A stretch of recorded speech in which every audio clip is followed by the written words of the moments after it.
कराची के इलाके नॉर्थ नाज़िमाबाद में असिस्टेंट कमिश्नर का चार्ज संभालने वाले हाजिम बंगवार ने चंद दिनों में सोशल मीडिया की तवज्जो हासिल कर ली है। ताहम ये सवाल जहन में आता है कि उनकी बेमिसाल शख्सियत को वायरल होने में इतना अरसा क्यों लगा।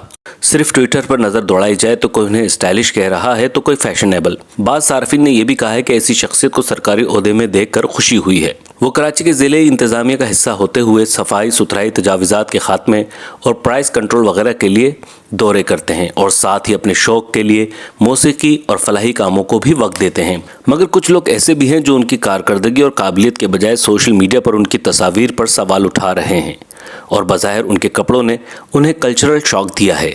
हाजिम बंगवार ने बैरून मुल्क फैशन डिज़ाइनिंग और मार्केटिंग के शोबे में ग्रेजुएशन की और बाद में मौसीकी की सनत से वाबस्ता हो गए। ताहम उनके एक फैसले ने उनकी ज़िंदगी का रुख पलट दिया। हाजिम बंगवार ने अपने एक इंटरव्यू में कहा है कि उनके वालिद DIG रह चुके हैं और उन्हें काफ़ी शौक था कि उनका एक बच्चा सिविल सर्विसेज में जाए।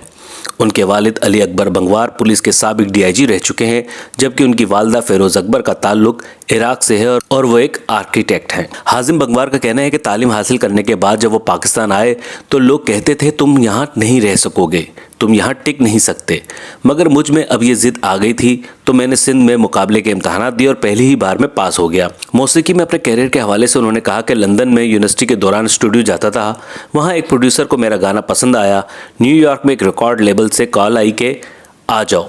वालदा के साथ लंदन से अमेरिका गए, पहली डील साइन की। वो कहते हैं कि अमेरिका में उन्होंने पिटबुल, जेसी जे और निकी मिनाज जैसे गुलकारों के साथ काम किया, मगर फिर अचानक दिमाग में बात आई कि दूसरों के लिए कर सकता हूँ तो अपने लिए क्यों ना करता। यहाँ मैंने पहला गाना हराम रिलीज़ किया, काफ़ी लोगों ने उसे पसंद किया, तो यूँ सुबह सेक्रेटेरिएट और शाम को स्टूडियो उनकी ज़िंदगी का मामूल बन गया। ताहम वो कहते हैं कि दोनों चीज़ें बैलेंस हो रही हैं। उनकी फलाही तंजीम साहिली इलाकों की सफाई समेत दीगर माहौलियाती मंसूबों पर काम करती है। ख़ुद को मॉडर्न कहे जाने पर वो कहते हैं कि यहाँ मुझसे ज़्यादा दूसरे लोग मॉडर्न हैं, मैंने तो ऐसा कुछ नहीं किया। अगर मॉडर्न हूँ तो कौन मॉडर्न होना नहीं चाहता।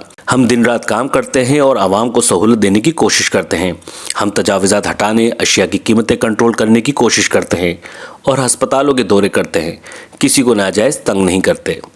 इससे कबल वो असिस्टेंट कमिश्नर रेवेन्यू सेंट्रल भी रह चुके हैं। ज़ाती राय में मुझे उनके कपड़ों और लाइफस्टाइल से कोई गिला नहीं। हमारे बीच बहुत से ऐसे अफसरान मौजूद हैं जो ऐसा फैशन ना भी अपनाएं, लेकिन दर हकीकत होते फ़िरौन ही हैं।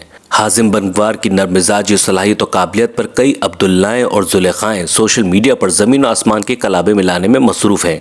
यकीनन ऐसा हो भी। मुझे तो असिस्टेंट कमिश्नर साहब की हम जिन्स परस्ती की बबांगे दोहल ट्वीट से ये बखूबी अंदाज़ा हो रहा है कि मौसूफ कानून फितरत के बागी हैं और फितरत से छेड़छाड़ फ़कत तबाही है, खुद उनके और उनके चाहने वालों के लिए भी।